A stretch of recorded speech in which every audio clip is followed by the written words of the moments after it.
दोस्तों हम प्रश्नावली 4.3 क्लास 10th का एनसीईआरटी मैथ बताने जा रहे हैं, जिसे प्रश्न संख्या 1 का सॉल्व करवा दिए थे, प्रश्न संख्या 2 का 3 नंबर भी सॉल्व करवा दिए। अब 4 नंबर में गए हैं। देखिए क्या बोल रहा है 4 नंबर में सवाल।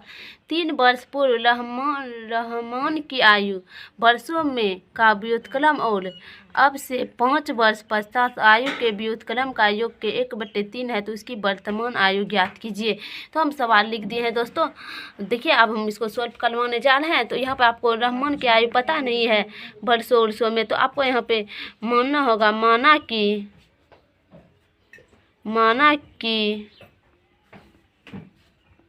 रहमान की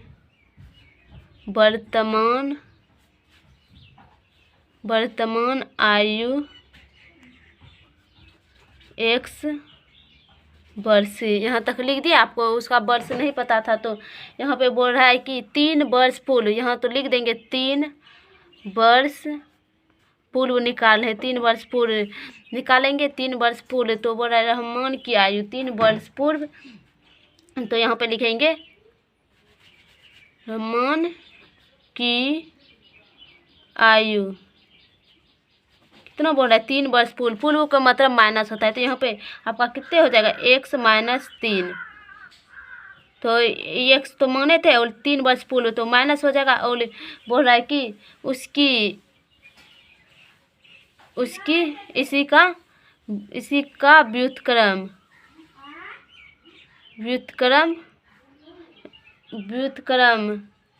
इसका व्युत्क्रम कितने हो जाएगा व्युत्क्रम आयु। इसका व्युत्क्रम आयु कितना हो जाएगा दोस्तों। इसका व्युत्क्रम का मतलब होता है उल्टा, कि उल्टा करेंगे तो x - 3 हो जाएगा। उल्टा कर दिए इसको। अब यहाँ पता चल गया। अब 5 वर्ष पश्चात निकालेंगे। 5 वर्ष पश्चात रहमान की आयु ज्ञात करेंगे कि आयु पश्चात का मतलब होता है प्लस, तो यहाँ पे लिखेंगे x + 5। अब लिखेंगे उसकी, फिर से उसकी व्युत्क्रम आयु ज्ञात कर लेंगे। उसकी व्युत्क्रम आयु, इसी का व्युत्क्रम है दोस्तों ये। तो व्युत्क्रम का मतलब उल्टा होता है, बताए तो उल्टा हो जाएगा, तो x + 5 हो जाएगा दोस्तों। सब कुछ सवाले में बोल रहा है दोस्तों, खाली x मांगने थे दोस्तों। अब यहाँ तक पता चल गया। आप यहाँ पे लिखिए, जो दिया है यहाँ पे लिख दीजिए। ई वाला नहीं लिखेंगे, ई वाला उसकी वर्तमान आयु ज्ञात कर लें। व्युत्क्रम का योग इतना दिया है, तो ई वाला लिखेंगे। तो आपको यहाँ पे लिखना होगा x 1/x - 3, और यहाँ पे लिखेंगे प्लस 1/x + 5 बराबर इसका योग कितना बोल दिया है 1/3 बोल दिया है इसका योग दोस्तों। योग लिख दिए। अब ये दोनों का एलसीएम लेंगे दोस्तों। एलसीएम लेंगे, दोनों अलग अलग है तो अलग अलग एलसीएम हो जाएगा, सेम नहीं है ना है। तो x + 5 ये दोनों कट जाएगा। आपका यहाँ पे x + 5 बच जाएगा, और फिर ई कट जाएगा, तो आपका x यहाँ प्लस होगा, x - 3 बच जाएगा। बच गया। यहाँ 1/3 लिख दीजिए। बच गया यहाँ तक। अब यहाँ पे आप x + 5 + x - 3 बटे इससे इसमें गुना कीजिए, तो यहाँ पे x² हो जाएगा दोस्तों। फिर इसमें प्लस होगा 5x होगा, फिर माइनस प्लस माइनस होगा 3x, फिर यहाँ -15 हो जाएगा। अभी 1/3 हो गया यहाँ पे। देखिए अब यहाँ पे देखिए एक्स जुट जाएगा, 2x हो जाएगा, और इससे इसमें घटेगा +2 बच जाएगा। अब नीचे में कीजिए जो हैगा, यहाँ पे x² हो जाएगा, और इसमें से घटेगा +2x हो जाएगा, -15 हो जाएगा बराबर 1/3।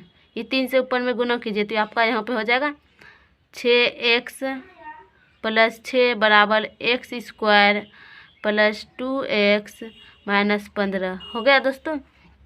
यहाँ पे हो गया। आप इसको इधर ला लीजिए, x² + 2x - 15 इसको उधर ले जाइए, 6x + 6 हुआ।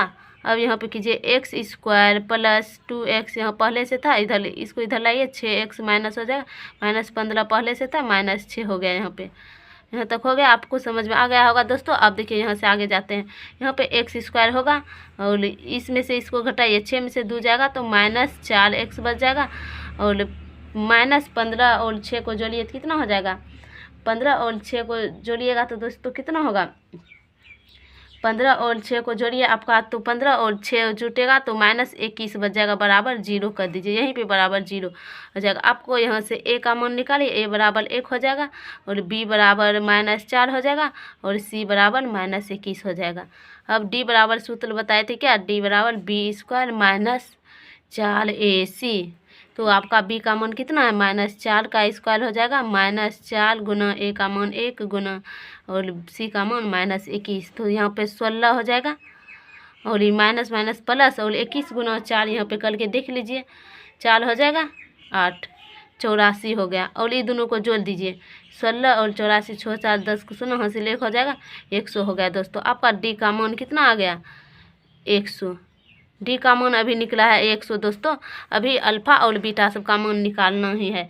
यहाँ पे लिखिए अल्फ़ा बराबर क्या होता है, -b + √d/2a होता है दोस्तों। अब यहाँ पे बैठाइए इसको, b का मान कितना दिया है, -4 और माइनस पहले से था और प्लस d का मान 100/2 गुना a का मान कितना दिया है, 1 लिख दिए दोस्तों। यहाँ तक कर दिए आप।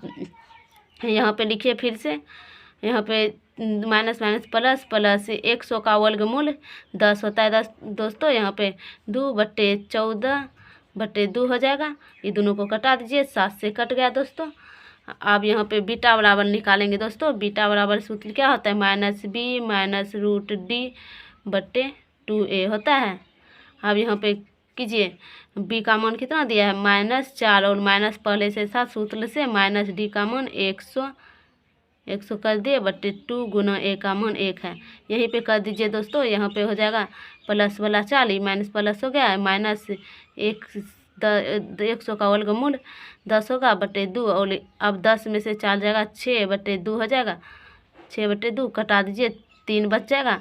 और आपको कौन सी का आयु पूछा था, लहमन का आयु था, तो आपको तो माइनस में आया है, माइनस वाला तो होबे नहीं करेगा, प्लस वाला लिख दीजिएगा। अतः रहमान के आयु x बराबर कितना माने थे, x बराबर 7 हो जाएगा। प्लस वाला लिखिएगा तो ये 7 हो जाएगा आपका आंसर, यहीं पे आंसर हो गया। माइनस वाला नहीं लीजिएगा कभी दोस्तों, प्लस वाला लीजिएगा, आपका रहमान का आयु निकल गया। यही आंसर हो गया दोस्तों। अगर समझ में नहीं आया होगा तो कमेंट बॉक्स में ज़रूर बताइएगा।